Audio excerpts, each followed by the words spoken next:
The following program was provided by an independent producer solely responsible for its content.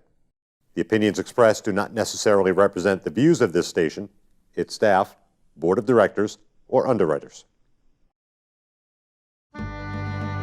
As a former New Hampshire state representative who marched with Dr. Martin Luther King in 1963, he currently serves on the New Hampshire Commission for Human Rights.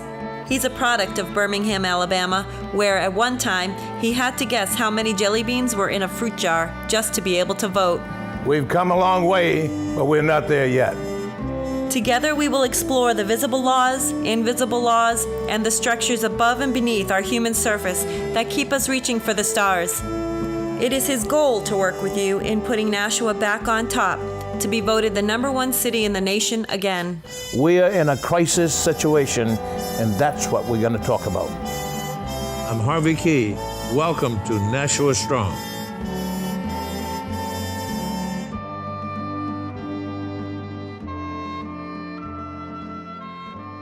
Hello, Nashua. I think we were delayed a moment or two for some reason. At any rate, I didn't pick it up. Thank you for watching Nashua Strong by Harvey Key and supported by Dan and Dan. We don't call them D and D for anything other than Dunkin' Donuts sometimes. I wanted to say to you, Nashua 90,000 strong, that I am so happy that we've gotten to third base on this COVID-19, and we're coming home. We're one of the few states in the country that's almost rid of this ugliness. Not quite. We're still working at it. There's some people who will and some people who won't. That's always the case. But we're back here and we're stronger than we were before because we've found some people in our community that have developed more than we expected. I happen to have with me today, and I say that to you because I have sort of belonged, but not really, but watched the New Hampshire Black Heritage Portsmouth Trail, Heritage Trail, develop and participated in some of its activities. But today we are fortunate and very happy to have the director of New Hampshire Black Heritage Portsmouth Trail. Is that the right way? Well, the Black Heritage Trail of New Hampshire. Okay. Formerly the Portsmouth Black Heritage Trail. A couple things before I just introduced JerriAnne Boggis, and most of you know her as one of the television stars in New Hampshire. I have to ask a couple of questions. Well, welcome. Thank you for coming with us, and we're so pleased that you are here. Let me ask you, Jerry. I would call you Jerry. Some people call you JerriAnne, and I'm old enough to call you either one. I've known you long enough. Okay. Where were you born? I was born in Kingston, Jamaica. Kingston, Jamaica. Yep. And I won't ask you when did you come to this country? A long time ago now. I came when I was 17. 17. Yes. And you went to elementary school in Kingston. I went up to high school. Our school system in Jamaica is a little different. We go by the British system. So I went up to first year, 6th, and then I went to Alabama. Alabama? I did. Oh my God. I went to What Alabama. Part? A little town called Gadsden, I know Alabama. It is. Yeah. Yes. It's just north of Birmingham. Yes, it is. And how North long of Birmingham. Did you live there? 2 years. Oh, so yeah. you were I was a young just there lady. Yes, I went to junior college there. Yeah. Okay, let me ask you this. Who was your first grade teacher? My first grade teacher, I have no clue. A teacher I remember is Miss Hobson. Miss Hopkins. Yeah. Did you like her? She was amazing. She was amazing. Yes. Did you get anything from her, like going forward? Absolutely. My mother was also a teacher at the school I went to. Okay, so you had my life was surrounded with teachers. Okay. And I went to an all-girls school, so. All girls? Yeah. Rather strict? Teachers, yes, very strict. Was it Catholic? Catholic school, yes. Wow, those Catholics got something going for them, I think. They put me on the right track, too. Yeah. We might talk about it later on, maybe Yeah. not. But you got here at age 17, And you had to go to high school, finish high school. Now, so I was in college. The first At year in 17? college at 17, yes. I And got a that was in scholarship. Gaston, Alabama? I got a scholarship from Jamaica to come to school here. Wow. What was the name of the school? Gadsden Junior College. Really? Yeah. So I'm from Birmingham, Yeah. which is right down the road from Yeah. Gaston. Spent a lot of time in Birmingham. Yeah, really? Yeah. Well, did you ever go to Gaston's Motel? No. Okay, it wasn't from the town of Gaston, Alabama. No. Gaston's Motel was where A.G. Gaston Okay. had a hotel, a man of color, at that time colored. The only place you could stay in Birmingham at that time was A.G. Gaston's Hotel. Tutwiler Hotel, all of the big hotels, no people of color could go there. So actually, A.G. Gaston Motel was when Martin Luther King and his group were having a conference, and someone blew the side of the wall out Wow. because he was there, and I happened to be there also. And we were going to go and catch whomever it was. We thought they were certainly people who were not colored, and we had guns, and Martin Luther King says, "Oh, that's not the way we do it." So me and a few other fellows stayed at A.G. Gaston's Motel a long time, speaking with Reverend Shuttlesworth, A.G. Gaston. The ministers were having a conference. And that time I put my gun away, and no more ever. Now, I got you in Gaston, Alabama. How did you wiggle your way up to New Hampshire? So I had my aunt who was a nun at St. A's. She told me that the schools in the north was much better than the schools in the south, and I should transfer Yeah? schools. And I applied for a scholarship at what was New Hampshire College, which is now Southern New Hampshire University. Yes.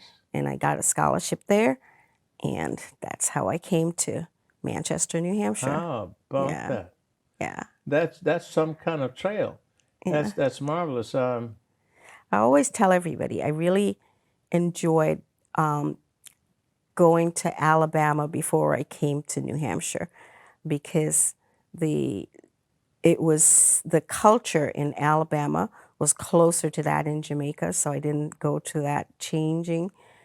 In one way, people were much more friendlier down south, and if they didn't like you, they told you they didn't like you, and if they will also tell you the reason they didn't like you, you know. So it was really clear where you stood down south. In the north, that transition was so much different than what I was used to What year in was that, Jamaica. Jerry?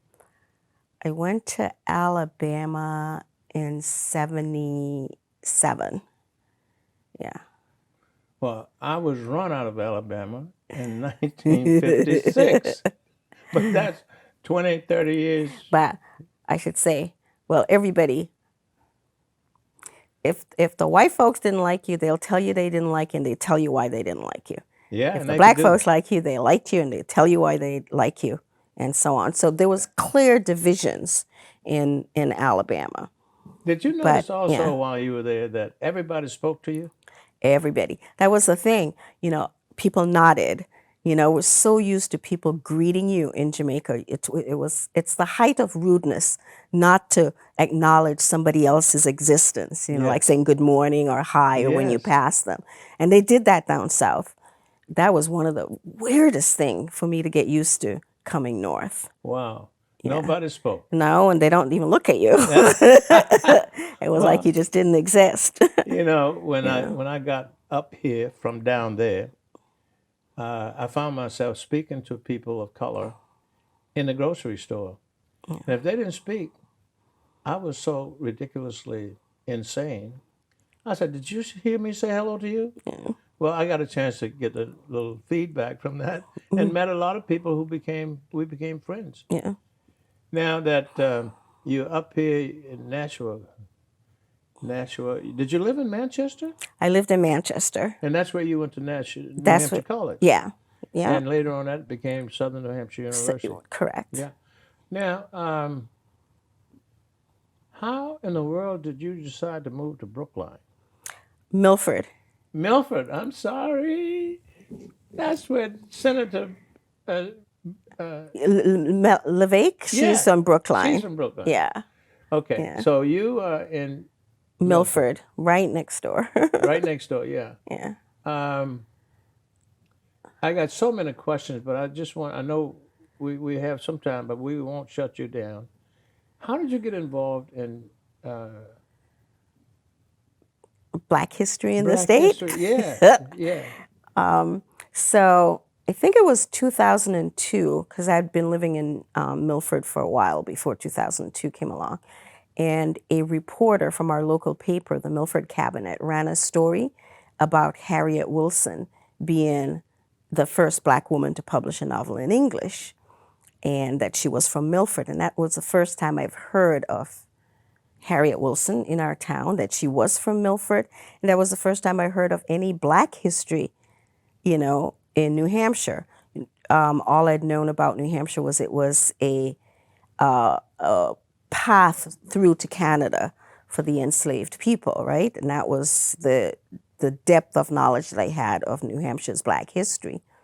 And so with that article, it opened up a whole world that, wow, What year was that? that 2002 was Okay. when that Yeah. article was in the paper. And I started reading up on Harriet Wilson, doing some research, formed an organization with other Black African-American women from Nashua and beyond. Nashua, I was part of the Black Women's Heritage Organization that was out in Nashua.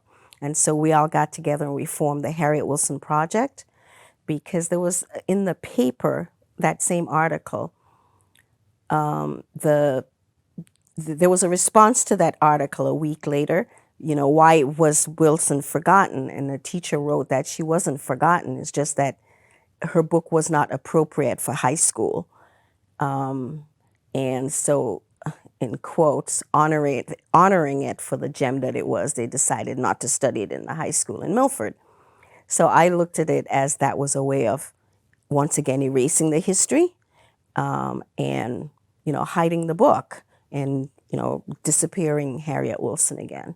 So I brought that to the attention of some of the women in that group, and we formed the Harriet Wilson Project with a goal of raising awareness of Harriet Wilson, her role. I mean, if Harriet Wilson had been white and the first white woman to publish a novel in English, her name would be on a building. Yes, Her name would yes. be on the library in Milford. Yes. She would be honored and, So that's how I started, through the Harriet Wilson Project. And we ended up, building the statue for Harriet Wilson in Milford, which we didn't know we were creating the first monument in the state to honor a person of color.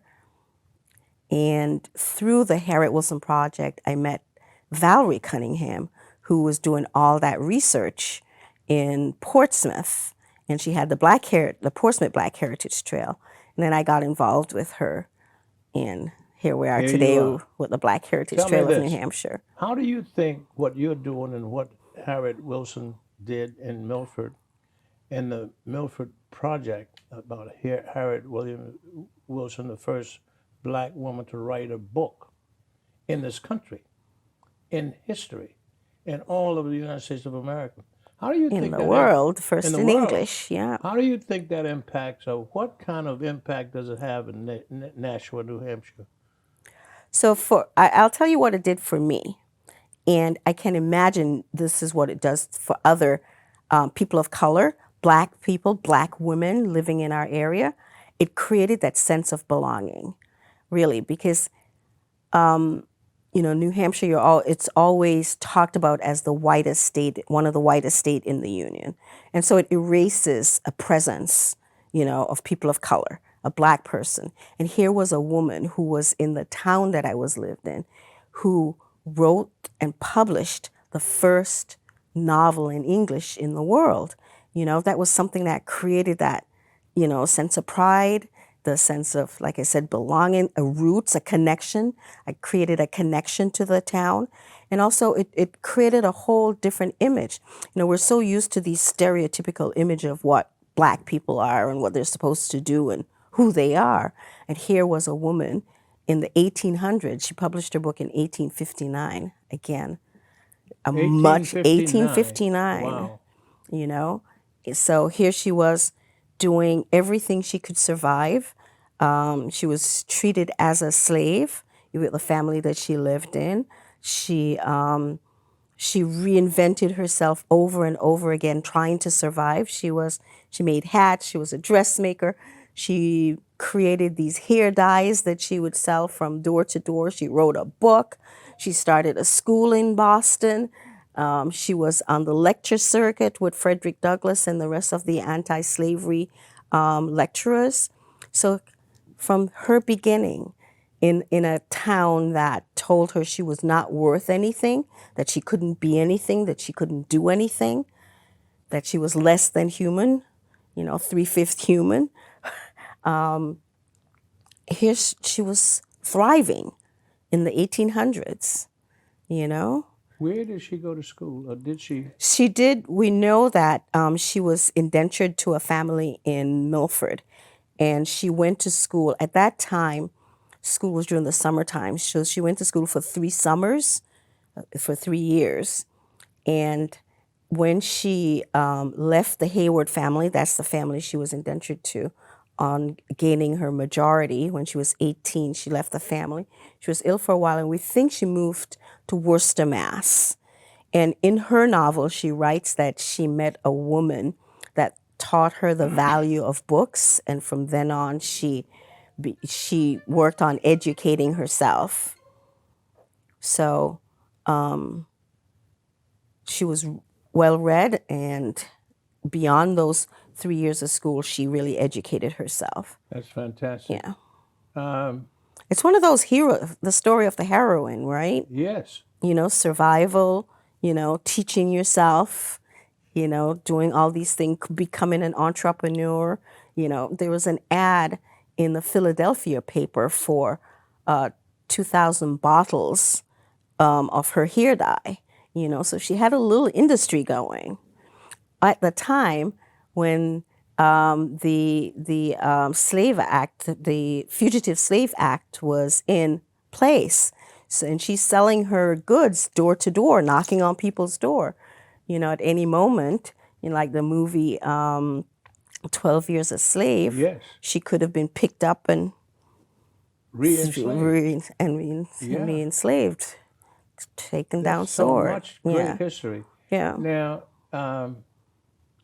in your role as director of The Black Heritage the Black Trail. Heritage, New Hampshire, I love it. Yeah. But I get it's a long name. Yeah, everybody wants to put the New Hampshire before, Yeah, and it yeah. comes after. Yeah. Yeah.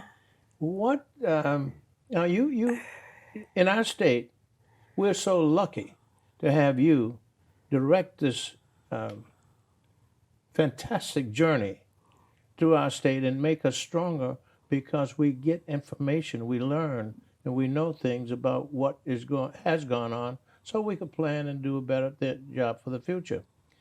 How do you get into other cities also to talk about what we're talking about? Yeah, we do. Part of our plan is to create the statewide trail, and this year we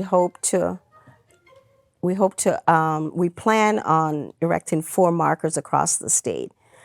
I'm sorry. 4 markers, historic markers for different sites with Yeah. Black history, in Hancock, Warner, Milford, and Exeter are the towns we're looking at to put markers up this year. In Nashua, I've worked with the librarian here. We have a series of talks that we do in February and March called the Eleanor William Hooker Tea Talk Yes, series. Tom Hooker Yes, family. Tom Hooker's wife, in honor of her. So we've had those. We had one of those talks here in Nashua before COVID. And we worked with the librarian again on another project, the poetry project that we had virtual last year because of COVID. We're always working The way we expand in a town is we collaborate with that town, somebody in that town, whether it's a historian, the historical society, the library, or individual, on documenting the Black history that's in that town. We work with either coming in with tea talks, highlighting the stories in your town, because we believe that it's through these stories in your own backyard, through an understanding of these stories, that we create an understanding about that racial divide. We can really look in our own neighborhoods and see the stories that touch us, that moves us, that gives us a different image, a non-stereotypical image of what it means to be Black. That yes, there were Black people from the beginning of time living in New Hampshire, as well as Native Americans. We are on Yes. the land that once belonged to Yes. Native Americans.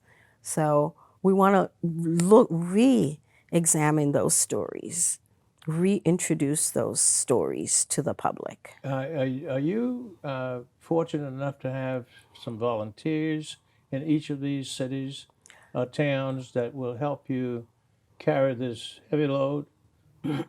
We do. The other thing that we have in Nashua is the community, the Frederick Douglass reading of Frederick Douglass' 4th of July speech. And yes, we work with Linda Gathright, Gloria Timmons, Melanie LeVake, Susan Paquin is from Nashua. She volunteers with us a lot. Gloria's grandson. Yeah. What about some of the people who are not people of color? Yeah, that's Susan Paquin. Yeah. Yeah. And of course, the head librarian Yeah. here in town. We work with her. When you become more inclusive and more diverse, you become stronger. Yeah. And Well, the story of African Americans, of Blacks in New Hampshire, it's not a Black story, it's not a white story, it's an American story. thank you. It is. We don't tell the Black story, that's what we do. That's why we're the Black Heritage Trail.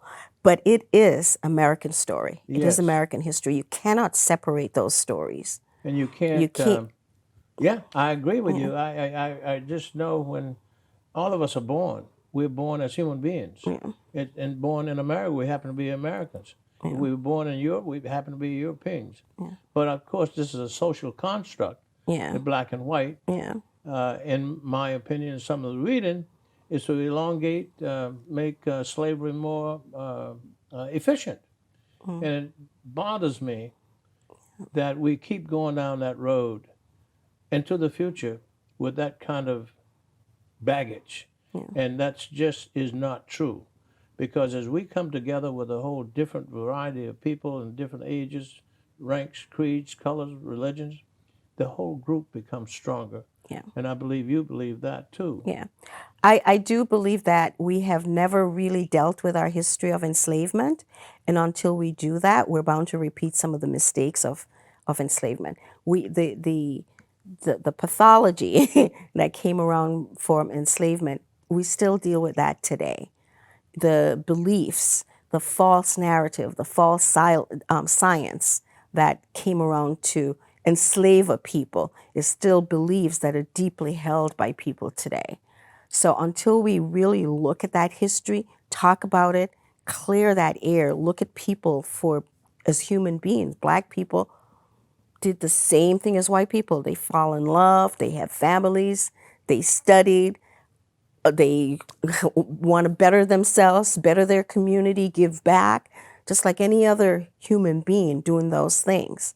And once we can see that and move beyond these stereotypes that a group of people placed on another group of people simply for economics, right? Then, we'll have a better way of understanding And we're each going to other. have a better humanity. Yeah. We're going to have a better America. Yes. We're going to have a better democracy as opposed to autocracy. We were close to that time. But I am so pleased that you are here talking about this, and we don't talk about it enough. because there's so many things to talk about. But what is most important is, in my opinion, is inclusion and diversity and coming together as human beings, not as a particular race, creed, color, or religion. But we have a long way to go, but we've come a long way. And what's the strength of your, not strength, the numbers of your organization? You have membership? We're not a membership organization right now. We are a staff of, well, it used to be a staff of 2, now we're a staff of 4. We have a volunteer group of about 40 people. We have a board of 15, and that's the structure right now. Once we have volunteers in different parts, in different towns that we're working with. We have different committees that people from different towns serve on. For example, the intellectual property, where we work with different researchers. We give tours. The Hancock, we have a volunteer who gives the tours in Hancock, in Milford, and in Warner. So yeah, it's all collaborative. Yes. What's the name of Harriet Wilson's book? Harriet Wilson's book is Our Nig, or Sketches in the Life of a Free Black, and it goes on more. In a 2-story White House North, showing that slavery shadows falls even here. That's the name full of the book? title. That's the full title? That's the full title. Would you say it again? Because some people didn't get it. I mean, most of all, you say Our Nig Yeah. is, the short. But she's got Our Nig, and she puts it in colon, or Sketches in the Life of a Free Black, in a 2-story White House North, showing that slavery's shadows falls even there. Now, if that's the case, you know how many people are going to remember that, right? Not They'll that. remember Our Nig, Yeah, though. that one. Yeah. Now, can you find that book in libraries across the You state? can find it in the libraries, and you can across the state? order.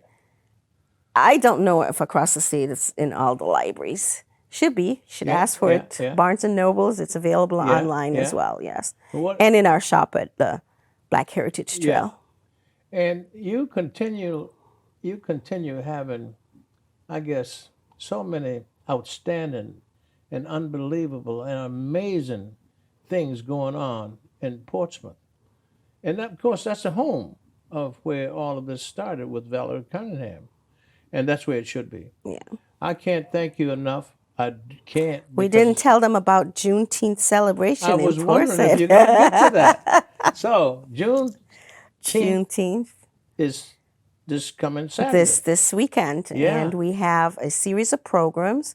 We've got a workshop. The theme for this year is really look at DNA and how that study in DNA is changing the landscape of America. So we've got a workshop on how to do Black history on Thursday. On Friday, we have a concert honoring African American sopranos. And on Saturday, we have a panel discussion about the whole DNA thing again.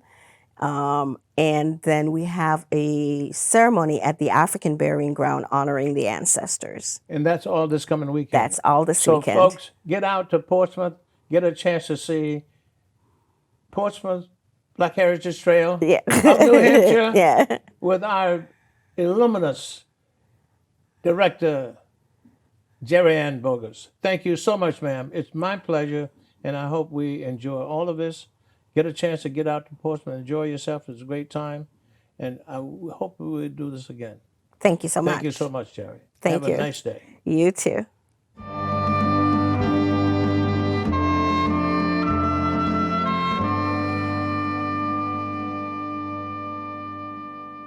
The preceding program was provided by an independent producer solely responsible for its content.